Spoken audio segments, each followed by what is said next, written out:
咩嘅傳統上海工咧？我哋以前做上海工嘅啲正式係唔係上海師傅？我哋去手工真係一流，真係一流。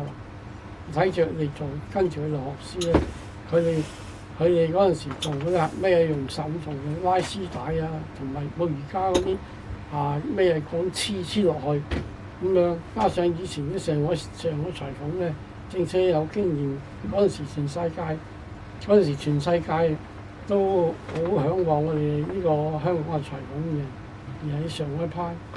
咁你真係正你啲手工啊，好似係啱唔入嗰啲手工，同埋你啲推門啊、覆襯好講究嘅。裁剪嗰個就普通啊，全靠做嗰個係靠做出嚟嘅。佢係最主要咧係落嗰塊門嗰塊撲，譬如我哋叫覆門啊。